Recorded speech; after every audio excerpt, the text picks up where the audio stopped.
ஆவடி அருகே பல ஆண்டுகளாக இருந்த விநாயகர் கோவிலை அகற்ற பொதுமக்கள் எதிர்ப்பு தெரிவித்தனர். கையில் தீபம் ஏந்தி நூதன போராட்டத்தில் ஈடுபட்டனர். ஆவடி அருகே ஐயப்பாக்கம் விஜயன் குடியிருப்பில் அருள்மிகு சுந்தர விநாயகர் ஆலயம் உள்ளது. இதனை சுற்றி 1000க்கும் மேற்பட்ட குடியிருப்புகள் உள்ளன. இந்நிலையில் சுந்தர விநாயகர் ஆலயம் சாலையை ஆக்கிரமித்து கட்டப்பட்டிருப்பதாக அங்குள்ள அசோசியேஷன் வழக்கு தொடர்ந்ததாக கூறப்படுகிறது. இந்நிலையில் ஆக்கிரமிப்பில் உள்ள கோவிலை அகற்ற உத்தரவு வந்திருப்பதாக கூறி வருவாய்த்துறையினர் கோவிலை அகற்ற நடவடிக்கை மேற்கொண்டனர். இந்நிலையில் பல ஆண்டுகளாக மேல்வுள்ள சுந்தர விநாயகர் ஆலயத்தை அகற்றக்கூடாது என ஆலயத்திற்கு வந்த பெண்கள், சிறுவர்கள், முதியவர்கள் உள்ளிட்டோர் கையில் தீபமேற்றி நூதன போராட்டத்தில் ஈடுபட்டனர். எந்தவொரு இடையூறு இல்லாமல் உள்ள ஆலயத்தை அகற்றக்கூடாது என்றும் தனிப்பட்ட பிரச்சினைக்காக ஆலயத்தை இடிக்கக்கூடாது என்று கோஷமிட்ட அவர்கள் ஆலயத்தை அகற்ற வந்தால் போராட்டத்தில் ஈடுபடுவோம் என்று எச்சரித்தனர். இதேபோல ஆலயத்துக்கு வந்த சிறுமிகள் மற்றும் 80 வயது மூதாட்டி ஆகியோர் கண்ணீர் மல்க ஆலயத்தை அகற்றக்கூடாது என கோரிக்கை வைத்தனர்.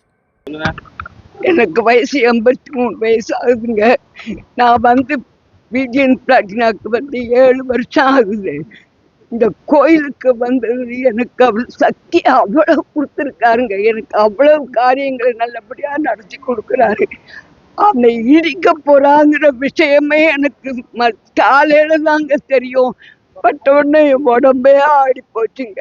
எனக்கு வயசு 83 ஆகுது. எனக்கு எல்லா காரியங்களையும் இந்த சக்தி நான் அப்படி பண்ணி கொடுத்துருக்காருங்க.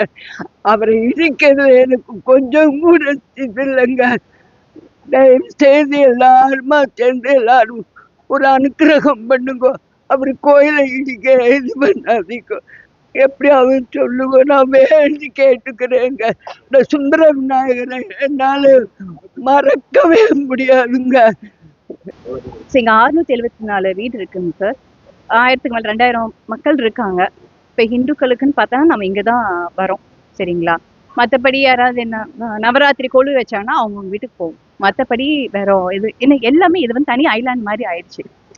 ஏன்னா இந்த சைடும் இருட்டு, லைட் ஃபெசிலிட்டிஸ், அந்த பக்கமும் இருட்டு. இப்போ எல்லா ஃபெசிலிட்டி குழந்தைங்களுக்கு இங்கே உள்ளாரே டியூஷன் இருக்கு, வெளியேருந்து டியூஷன் வராங்க, பார்க் இருக்கு. ஸோ எல்லா ஃபெசிலிட்டிஸும் இங்கே இருக்கு. அதனால இங்க இருந்தாங்கன்னா மக்களுக்கு இல்ல புரியலைங்க சார்.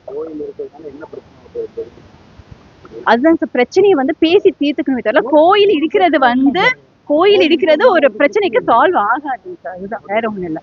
பீச் அண்ட் பிளாட்டினா மக்களுக்கு பிள்ளையார் கோயில் வேணும். அதுதான் எங்களோட வேண்டுகோள், வேற ஒண்ணு.